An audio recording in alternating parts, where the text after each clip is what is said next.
Hi, I'm MacKenzie Steele, and for this leadership interview, I chose to interview my mother, Patricia Steele, who is the head of the guidance department at Tampa Bay Technical High School in Tampa, Florida. So I chose her for this interview because not only do I know her at home and have seen her be a leader in the home, but I've also been able to have her as my own personal guidance counselor when she worked at Plant City High School, which is where I graduated from. So I've kind of been able to see her in that environment as the guidance department head there as well. And I just know that she's really good about leading her department members in a way that's very supportive so that they feel that they can come and ask her questions. And that was a big thing that she touched on during this interview. So the first thing that I asked her is, how does she define leadership or a leader?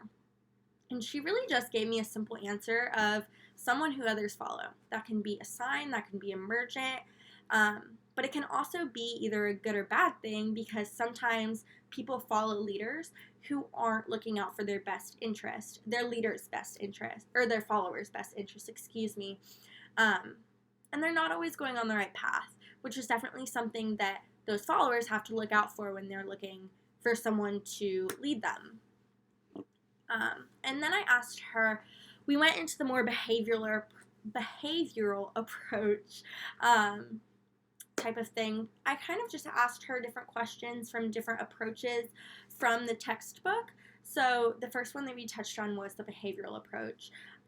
She sees herself as a definite, more relationship-driven person. She wants to create a comfortable relationship with her department members because she's not really trying to tell them exactly how to do something.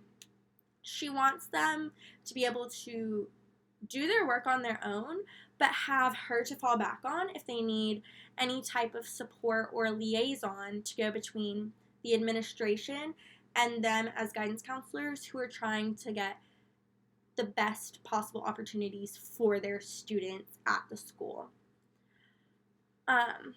We then went into the situational approach. So I asked her how she sees herself in terms of directive and support. So she sees herself as a more low directive leader because more than anything, she's aware that people approach things different ways and that her department members all do things super differently and that they don't all do things the way that she does them, which is something that I really admire. We went and we talked about senior interviews senior conferences, because each year all the counselors are required to have conferences with their seniors to discuss their graduation plan, what they plan to do after graduation, making sure that they have all their requirements done at the school that they need to be able to graduate, and kind of what they want to do with their lives after. So each specific guidance counselor goes about that in a different way. Patricia, for example, has not a spreadsheet, but like a checklist that she fills out for all of her students.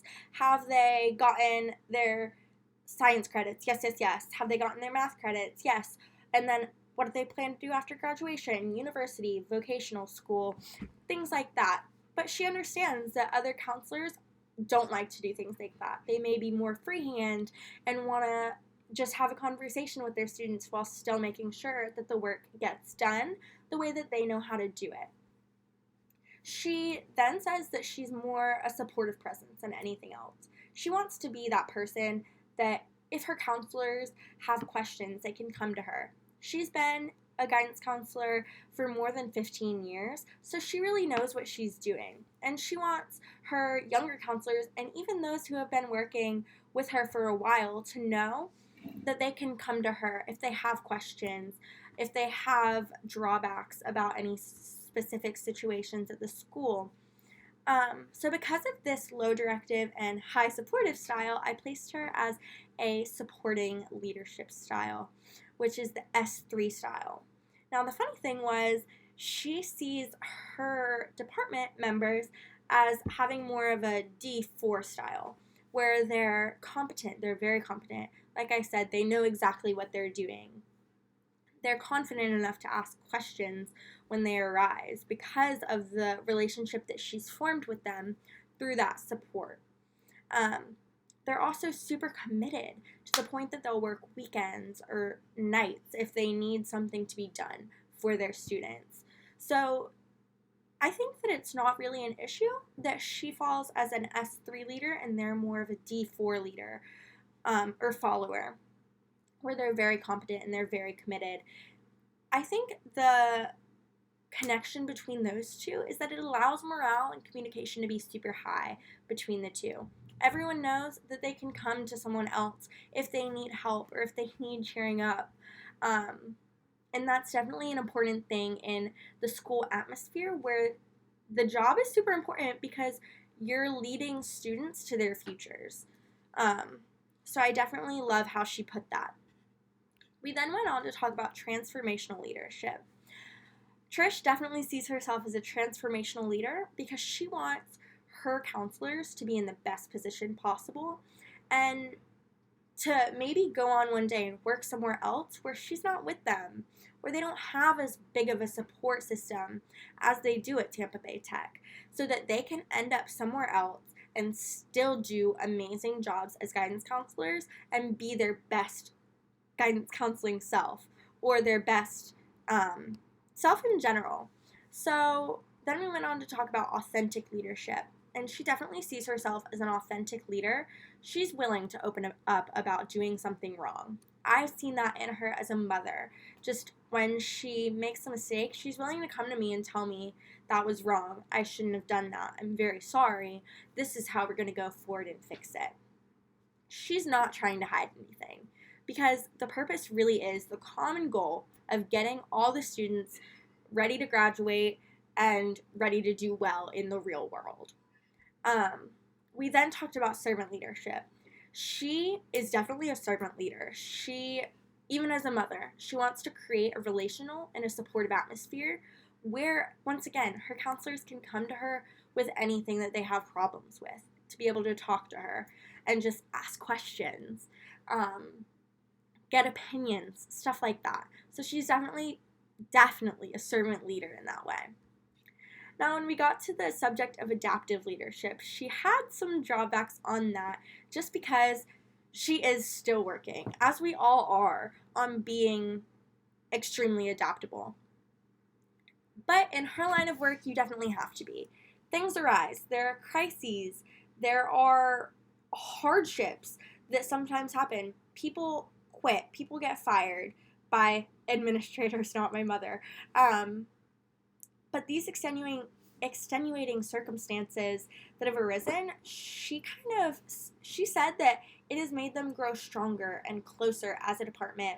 This past year, they actually had a member of their department get fired because of an arrest outside of work, and kind of coming together and taking responsibility for that person's owners, like dividing up his responsibilities and giving them to each person and figuring out how to make the department work with one less person brought the whole department closer as a type of family, because that's really what they strive to be. So she's the type of person that always is ready to jump in and change things for the better, even if that's maybe not exactly how her mind works, because she is like me in the way that she wants to have everything specifically planned out and organized.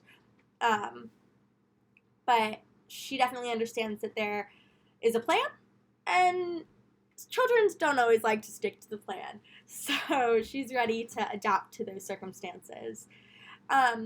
So after this interview, I was definitely even more impressed with my mother than I have been my entire life. Just seeing her as such a supportive leader and seeing how she's able to interact with her department members and how she explains that so aptly is kind of inspiring. I'd love to be the type of leader that she is and have the department members that she has that are competent and committed, where she can kind of take a step back and just be that supportive liaison. So yeah, I definitely loved this interview process, and it was great to see a different side of my mom. Thank you. Have a great one.